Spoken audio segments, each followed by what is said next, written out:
సుబ్రహ్మణ్యం, చాలా మంది ఊటీ చూసొద్దామని వెళ్ళి అక్కడే సెటిల్ అయిపోతున్నారు. మీరు అలా కాకుండా వెంటనే వచ్చేయాలి. మీరు డెలివరీ చేయబోయే లైబ్రరీలో పనిచేసి అతని ఫ్రెండే ఈ కాంట్రాక్ట్ ఇప్పించాడు. కరెక్ట్ గా యూజ్ చేసుకోవాలి. ఏం వర్రీ అవకనా, నువ్వు వెళ్ళి మన ఓనర్తో చెప్పు ఎప్పట్లాగే పని పూర్తి చేసుకొస్తావని. ఓకే రే, లగేజ్ ఎత్తండి.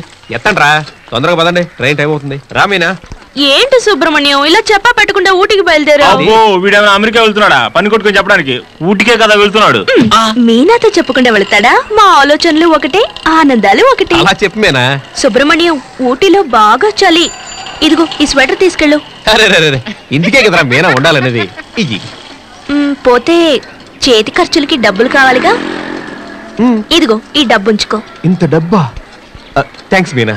దిగులు పడకు మీనా, సుబ్రహ్మణ్యం లేని కొరతని ఈ రాంపండు తీరుస్తాడు కదా. నువ్వు రాంపండివి కాదు, కుళ్ళిపోయిన పండుగ.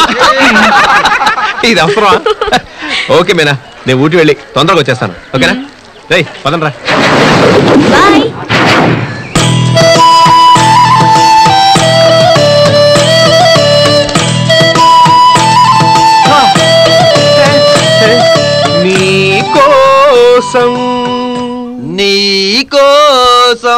నీకోసం కోసం వెలసింది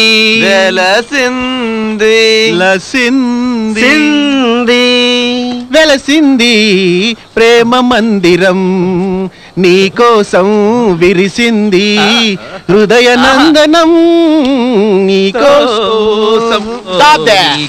నువ్వు సుబ్రహ్మణ్యం కాదు, నువ్వు గుణశేఖర్ కాదు, నువ్వు చిన్నప్పులు కాదు, నువ్వు రవి కాదు.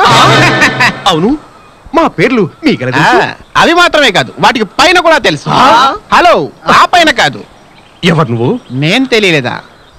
నేనే 10 సంవత్సరాల ముందు హౌసింగ్ బోర్డులో.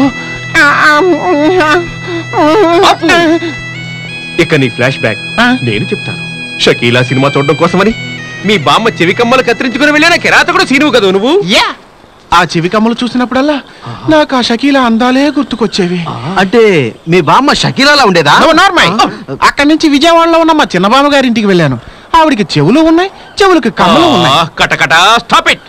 ఇప్పుడు ఈ ఊళ్ళో ఏ బామ్మ ఉంది నీకు? నో బామ్మ, నో షకీలా. ఎంటీవీ ఫిగరల్లే వందిరయ్య పిల్ల. అలాంటి ఫిగర్ ఒకటి ఉంది. ముందా సోదాపి రూమ్ కి తీసుకెళ్ళరా. నో, ఫస్ట్ లైబ్రరీకి వెళ్తున్నాం, మీరు తెచ్చిన బుక్స్ సర్దుతున్నాం, ఊటి ఒక రౌండ్ వేస్తున్నాం, ఆ తర్వాతే room. Follow me. Come on.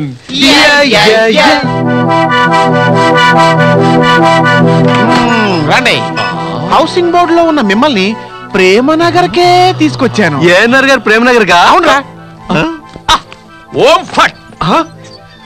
Housing board సుబ్రహ్మణ్యానికి ఇంత అందమైన కాస్ట్యూమ్సా? అనుభవించు రాజా, అనుభవించు రాజా. ఏమున్నాయబ్బా?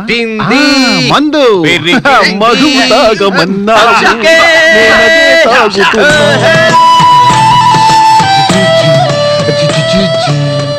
మేరీ, మన ప్రేమకు ఈ మతాలే అడ్డైతే నేను ఈ జంజం తీసేస్తాను, నువ్వు ఈ సిల్వర్ తీసి.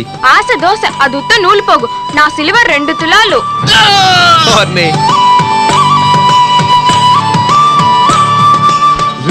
ప్రియా, చాలా ఆశ్చర్యంగా ఉంది. మీ ఇంట్లో మన పెళ్లికి ఒప్పుకున్నారా? మీ అమ్మ గాని, నాన్న గాని, చిన్నాన్న గాని, పెనాన్న గాని, అన్నయ్య గాని, తమ్ముడు గాని అసలు ఎలాంటి అభ్యంతరం చెప్పలేదా? ఒకే ఒక ప్రశ్న అడిగారు, ఒకే ఒక జవాబు చెప్పాను, వెంటనే ఓకే అన్నారు. అసలు వాళ్ళు ఏమని అడిగారు? ఆ అబ్బాయి ఏం చేస్తున్నాడు అని అడిగారు. దానికి నువ్వేం చెప్పావు డార్లింగ్? కడుపులో తంతున్నాడని చెప్పా.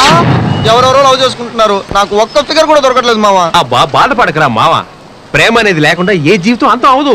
కొన్ని ప్రేమలు సక్సెస్ అవుతాయి, కొన్ని ప్రేమలు ఫెయిల్ అవుతాయి, కొన్ని బయటపడకుండానే అంతం అయిపోతాయి. కానీ అందరికి ప్రేమ అనేది తప్పకుండా పుడుతుంది. ఆ దేవుడు కొత్తగా ఏం చేయడు, మనకు దక్కాల్సింది మన చుట్టుపక్కల ఉంచుతాడు. సంతోషం, ప్రేమ, భార్య, ఇల్లు అన్ని మన పక్కన ఉంచుతాడ్రా. మనకు దక్కాల్సిన దాన్ని దక్కాల్సిన సమయంలో ఆ దేవుడు దక్కేటట్టు చేస్తాడ్రా. నిజమా?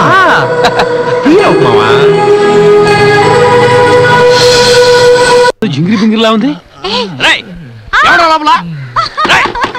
బయటికి నీకే చెప్పేది. దొంగ కోటి పుట్టావున్నా మొహం ఏంట్రా? ఏం జరిగింది? ఎవరి